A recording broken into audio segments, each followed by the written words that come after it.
Sayın Atavatan YouTube kanalımızın seyircileri, sizleri bugünkü Türkmenistan gündemi haber bültenimizde hoş gördük. Haber bültenimizin bugünkü sayısında öne çıkan haberlerimiz şöyle. Türkmenistan'dan Türkiye'ye 50 milyar dolar. Türkmenistan Devlet Başkanı İngiltere Başbakanı Liz Truss'u tebrik etti. Türkmenistan ile Azerbaycan ekonomik işbirliğini genişletecek. Türkmenistan'dan Türkiye'ye 50 milyar dolar. Türk yurt dışı müteahhitlik sektörü yılın 7 aylık döneminde yaklaşık 6 milyar dolarlık proje üstlendi.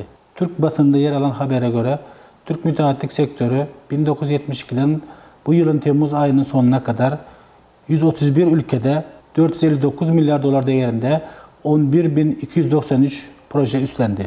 Sektörün bu yılın 7 aylık döneminde üstlendiği proje sayısı 156. Toplam proje bedeli yaklaşık 5 milyar 935 milyon dolar oldu. Bu yıl içerisinde üstlenen projelerin ortalama bedeli 38 milyon 44 bin dolar olarak gerçekleşti.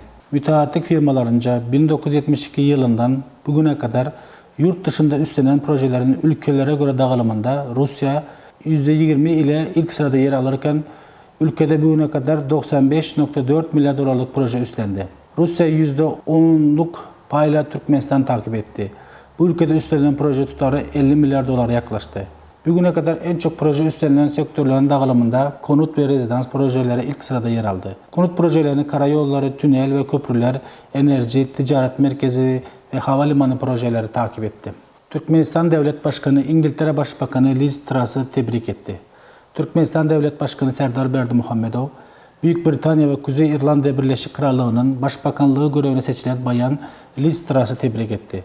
Türkmenistan Devlet Başkanı'nın mesajında Türkmenistan ile Birleşik Krallık arasındaki karşılıklı anlayış, eşitlik ve güven ilkelerine dayalı dostane ilişkilerin ortak çabalar sayesinde her iki halk içinde parlak bir gelecek adına gelişmeye devam edeceğinden eminim ifadeleri yer aldı. Devlet Başkanı Serdar Berdimuhamedov, Başbakan Liz Truss'a Büyük Britanya Birleşik Krallığı ve Kuzey İrlanda'nın refahını amaçlayan tüm çalışmalarında başarılar diledi. Türkmenistan ile Azerbaycan ekonomik işbirliğini genişletecek.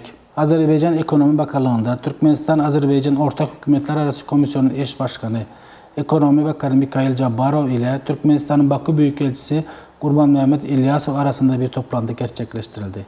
Bakan, Azerbaycan-Türkmenistan ilişkilerinin sürekli gelişme sürecinde olduğunu, sağlam bir sözleşme ve hukuk temelini oluşturmakta olduğunu, ticari ve ekonomik bağların güçlendirildiğini kaydetti. Cabbarov, ulaşım ve transit sektörünün ana ortaklık alanlarının biri olduğunu ve oluşturulan elverişli altyapı ve potansiyelin etkin kullanımının bölgenin kalkınmasına katkıda bulunduğunu vurguladı. Kafkasya ve Orta Asya bölgelerini birbirine bağlayan en kısa ve en uygun rota Hazar Denizi'ni geçerek Azerbaycan ve Türkmenistan'dan geçmekte. Ve bu da her iki ülkeyi de kıtalar arası ulaşım koridorlarında önemli katılımcılar haline getirmektedir.